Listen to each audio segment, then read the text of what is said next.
Gautam neuro care brain stroke migraine fits brain and spine surgeries కి best neurosurgeon. నమస్తే, welcome to Suman TV. ఎన్నికలకు సిద్ధమవుతున్న ఆంధ్రప్రదేశ్లో కొన్ని నెలలుగా రాజకీయ పార్టీలు కాపునామ జపం చేస్తున్నాయి. ఇందులో ప్రధానంగా వినిపించే పేరు ముద్రగడ పద్మనాభం. అయితే ఆయన వైసీపీలో జాయిన్ అవుతున్నారంటూ కూడా కొన్ని రోజులుగా వార్తలు వచ్చాయి. తాజాగా జనసేన నేతలు ముద్రగడ పద్మనాభాన్ని కలవడంతో ఒక్కసారిగా డైవర్ట్ అయిన పరిస్థితి. ఏంటి, ముద్రగడ పద్మనాభం జనసేనలో జాయిన్ కాబోతున్నారా? ఆయన పవన్ కళ్యాణ్ని కూడా కలిసే అవకాశం ఉన్నట్టు కూడా తెలుస్తుంది. దీనిపై మాట్లాడదాం. ప్రస్తుతం మనతో పాటున్నారు Suman TV news chief editor Keshav garu. Sir నమస్తే. సార్ నమస్తే గౌతమ్. సార్, ముద్రగడ పద్మనాభం కొన్ని నెలల నుంచి ఆంధ్రప్రదేశ్లో కాపు నామం వచ్చినప్పుడు బాగా వినిపిస్తున్న పదం. సార్, ఆయన జనసేన నేతలు కలవడాన్ని ఎట్లా చూడాల్సిన అవసరం ఉంది? అంటే జనసేన పార్టీ కోణంలో చూసి ఇది ఒక పాజిటివ్ సిగ్నల్. పవన్ కళ్యాణ్ ఏదైతే ఒక లెటర్ రాసి కాపులంతా ఒకటిగా ఉండండి, మనల్లో మనకే చీలికలు తీసుకొచ్చేటువంటి కుట్రలు కొన్ని జరుగుతున్నాయి, దానికి ముందు నన్ను బలి చేసేటువంటి కుట్ర కూడా జరుగుతుంది అనేటువంటి రీతిలో ఆయన ఒక లెటర్ రాశారు. సో వీటిపైన కొంత డిస్కషన్ జరిగింది. కాపు సంఘాల జేఏసీ అని ఒక సంస్థ కూడా ఏర్పడింది. అంటే రకరకాల సామాజిక వర్గంలో రకరకాల సంఘాలు ఉన్నాయి కదా, వాటి అన్నిటినీ కలుపుకొని ఒక జేఏసీ కింద ఫామ్ అయినటువంటి పరిణామం ఇటీవల జరిగింది. అది ఇప్పుడు తాజాగా ముద్రగడ పద్మనాభంతో జనసేన పార్టీ నాయకుల భేటీలు కానీ, టీడీపీ నాయకుల భేటీలు కానీ, ఇవన్నీ కూడా ఒక ఆసక్తికరమైనటువంటి రాజకీయం, ముఖ్యంగా ఉభయ గోదావరి జిల్లాలని ప్రభావితం చేసేటువంటి ఒక బలమైనటువంటి మార్పుగా మనం దీన్ని చూడాల్సి ఉంటుంది. ముద్రగడ పద్మనాభం గారు ఆయన మనసులో ఏముందో క్లారిటీ లేదు. ఎందుకంటే 3 నెలల క్రితం జరిగినటువంటి చర్చల్లో ఆయన అధికార పార్టీ నుంచి బరిలోకి దిగబోతున్నారు, లేదంటే ఆయన దిగాలి అని వైసీపీ అధినేత ప్రెషర్ చేస్తున్నారు, కానీ తనకంటే తన కుమారులు పోటీ చేస్తారనేటువంటి ఇండికేషన్ ఆయన ఇచ్చారు అనేది బాగా బయటకు వచ్చినటువంటి మాట. ఇప్పుడు అనూహ్యంగా ఈ భేటీలు ఎందుకు జరుగుతున్నాయి అనేదే ఇందులో ఉన్నటువంటి ఆసక్తి, ఇందులో ఉన్నటువంటి కీలక మలుపు. సో ఏ విధంగా మారబోతుంది అనేది ఒక స్పష్టమైన సంకేతం అయితే జనసేన పార్టీకి మద్దతుగా ముద్రగడ పద్మనాభం నిలిచే అవకాశాలు చాలా స్పష్టంగా కనిపిస్తున్నాయి. సామాజిక వర్గ పట్ల పవన్ కళ్యాణ్ మొదటిసారిగా లేఖ రాశారు. దీనిని ఆయన స్వాగతించారు. ముద్రగడ పద్మనాభం గారు ఆ నిర్ణయాన్ని స్వాగతించారు. ఎందుకంటే ఫైనల్గా అల్టిమేట్గా ముద్రగడ పద్మనాభం గారు ఇన్ని సంవత్సరాలుగా చేస్తున్న పోరాటాలు అన్నిటి పర్యవసానాలు కావచ్చు, ఫలితాలు కావచ్చు, ఆయన ఆశిస్తున్న లక్ష్యం కావచ్చు, కాపులకి రాజ్యాధికారం అనేటువంటి విషయం ఒకటి, కాపులకి సంబంధించిన రిజర్వేషన్ల పోరాటం, ఈ రెండు. ఇదే ముద్రగడ పవన్ కళ్యాణ్ ద్వారంపూడి చంద్రశేఖర్ రెడ్డి మీద పవన్ కళ్యాణ్ విమర్శలు చేసినప్పుడు ఘాటుగా వ్యతిరేకించిన పరిస్థితి. ఇది అడ్డంకిగా నిలిచే అవకాశం లేదా? అంటే ఒకటి, ఇక్కడ ఇద్దరి మధ్య ఒక గ్యాప్ అయితే ఉంది, అది బ్రిడ్జ్ చేసేటువంటి ప్రయత్నం ఇప్పుడు జరుగుతున్నట్టుగా కనిపిస్తుంది. ఇప్పుడు బొలిశెట్టి శ్రీనివాస్ గారు వెళ్ళి ఆయన ఆధ్వర్యంలో ఒక టీం వెళ్ళి కలిశారు. వివిధ నియోజకవర్గాల జనసేన ఇన్ఛార్జీలు, ఈవెన్ అందులో కాపు జేఏసీ నేతలు కూడా కొంతమంది ఉన్నారు. వీళ్ళందరూ కలిసి మనం కలిసికట్టుగా ఉందాం, ఏదైనా కానీ ఒకరి వెంట ఒకరు నిలబడదాం, అప్పుడే మన అనుకున్నటువంటి ఆకాంక్ష ముందుకెళ్తుంది అనేటువంటి సంకేతం ఇచ్చారు. సో దానికి ఆయన కొంత సానుకూలంగానే ఉన్నారనేటువంటిది అక్కడి నుంచి వస్తున్నటువంటి సమాచారం. అంటే అలా చూస్తే మరి కాపుల ఐక్యత అనే దాని వలన ఇబ్బంది పడేది ఎవరు అనేది ప్రజలు నిర్ణయిస్తారు. రెండోది, తెలుగుదేశం పార్టీలో కూడా కీలకమైనటువంటి నేత జ్యోతుల నెహ్రూ గారు, ఆయన ఆధ్వర్యంలో కొంతమంది కాపు నాయకులు కూడా వెళ్ళి మళ్ళీ ముద్రగడ పద్మనాభం గారితో భేటీ జరిపారు.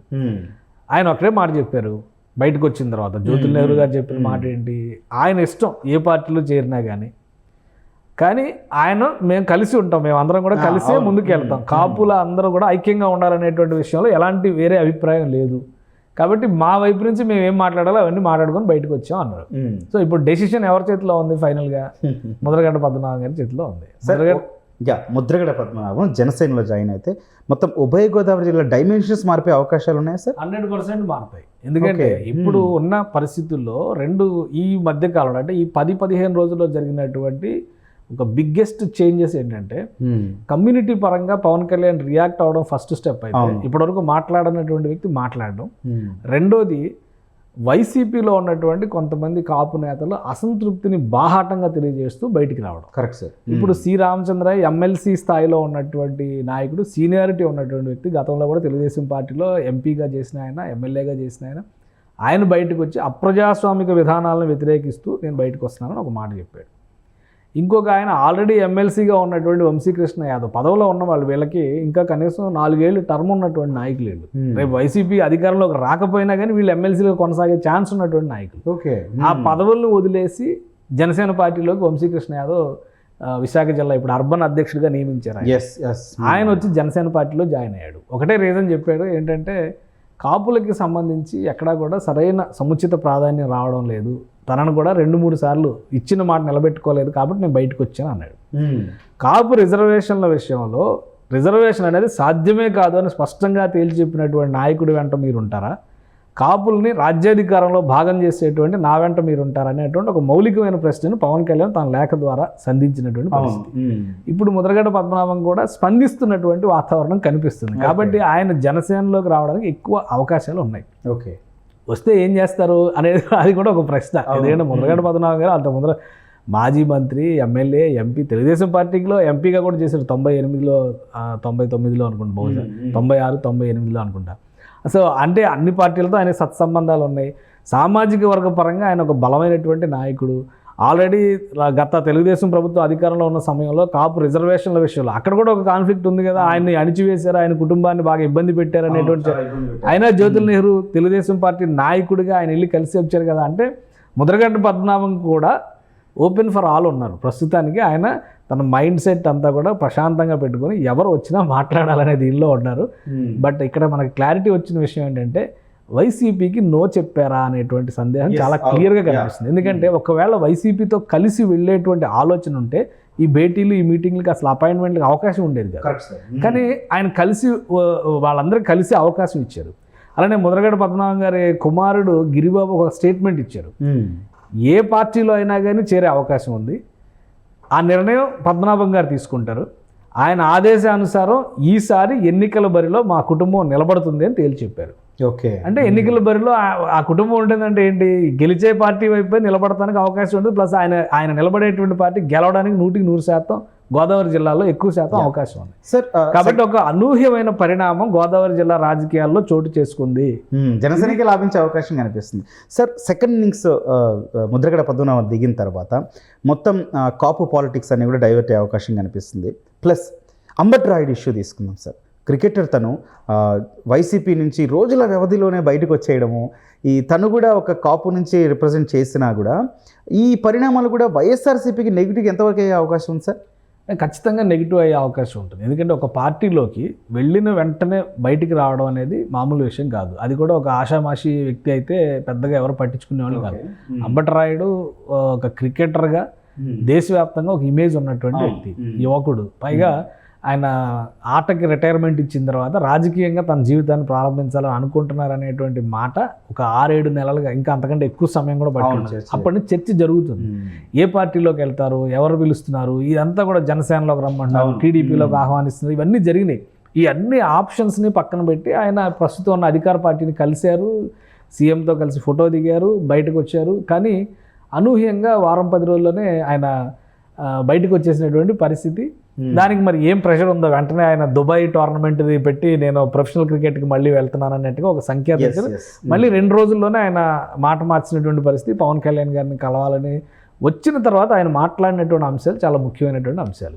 ఎందుకంటే ఒక 2 విషయాలు క్లారిటీ ఇచ్చారు.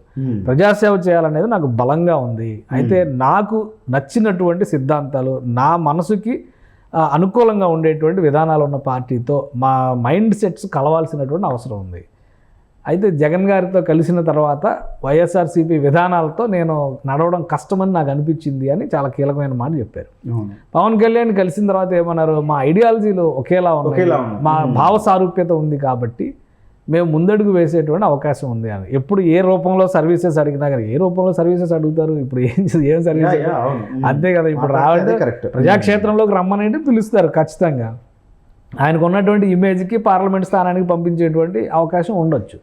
సో ఇవన్నీ కూడా చాలా కీలకమైనటువంటి పరిణామాలు. ఒకటి, ముద్రగడ పద్మనాభం గారి ఫ్యామిలీ చుట్టూ నడుస్తున్నటువంటి రాజకీయంలో ఇప్పటి వరకు పై చేసి సాధించింది అధికార వైసీపీ పార్టీ. ఇప్పుడు అనూహ్యంగా అది ట్విస్ట్ అయినటువంటి పరిస్థితి. ఇంకొకటి, 1-2 రోజుల్లో నాదెండ్ల మనోహర్ గారు అలానే నాగబాబు గారు వీళ్ళిద్దరు ఆధ్వర్యంలో జనసేన పార్టీ కీలక బృందం మనోహర్ ఆయనతో ముద్రగడ పద్మనాభం గారితో భేటీ అవుతున్నారు. అంటే ఒక క్లారిటీ.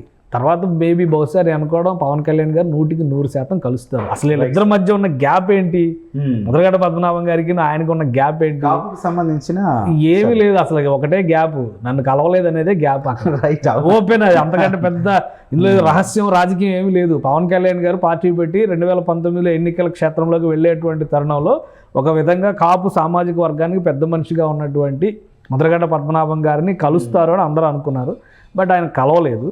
కలిసేటువంటి అవకాశం కుదరలేదని పవన్ కళ్యాణ్ గారు అన్నారు. కావాలనే కలవలేదేమో అని ముద్రగడ పద్మనాభం గారు. అలా ఆ గ్యాప్ పెరుగుతూ వచ్చింది. మధ్యలో కాపు సంక్షేమ సేనని హరిరామ జోగయ్య గారు వచ్చారు. సరే పవన్ కళ్యాణ్ గారితో మేము అండగా ఉంటామనేటువంటి ఆ సంకేతం ఇచ్చారు. ఇది ఇప్పుడు ఈ గ్యాప్ భర్తీ కావాలంటే ఏం జరగాలి? ఇద్దరు కూర్చుని బ్రేక్ఫాస్ట్ లంచ్ చేస్తే మొత్తం అంత సమస్య పోయేటువంటి అవకాశం ఉంటుంది. తెలుగుదేశంలోకి వచ్చినా జనసేనలోకి వచ్చినా కూటమికి బెనిఫిట్ అవుద్ది. ప్లస్ రాజకీయంగా బీజేపీకి కూడా కలిసి వచ్చేటువంటి అవకాశం ఉంటుంది. ముద్రగడ పద్మనాభం గారు ఒకవేళ వస్తే ఎంపీ సీటుకో కంటెస్ట్ చేశారనుకోండి, అది అడ్వాంటేజ్ వాళ్ళకే ఉంటుంది కదా. ఆ పరిధిలో ఉన్నటువంటి 7-8 నియోజకవర్గాల్లో ప్రభావం కనిపిస్తుంది. ప్లస్ ఉభయ గోదావరి జిల్లాలో సామాజిక ఈక్వేషన్స్ పరంగా కూడా బాగా ప్రాబల్యం చూపించే అవకాశం ఉంటుంది. సో అందుకనే ఈ భేటీలకు చాలా ప్రాధాన్యం ఉంది. Thank you. రైట్, మొత్తంగా అయితే ఒక అపూర్వ కలయిక అయితే చూడబోతున్నాం. కానీ జనసేనకి 1000 వాట్ల శక్తినిచ్చే కలయిక అని మాత్రం చెప్పుకోవచ్చు. ముద్రగడ పద్మనాభం ఎవరైతే కాపు కులానికి సంబంధించి రిప్రజెంట్ చేస్తున్న నాయకుడు ఉన్నారో ఆయన జనసేన నేతలు అయితే టచ్లోకి వెళ్ళినట్టుంది. కానీ ఇంకా ముద్రగడ పద్మనాభం నుంచి అయితే ఎలాంటి ప్రకటన లేదు వైసీపీలో జాయిన్ అవుతున్నారా లేదని. కానీ అఫీషియల్గా అయితే ఆయన పవన్ కళ్యాణ్ కలిసేందుకైతే రంగం సిద్ధమైనట్టుంది. కానీ మొత్తానికైతే జనసేనకి మాత్రం ఇది ఊపునిచ్చే వార్తనైతే చెప్పొచ్చు. Thank you.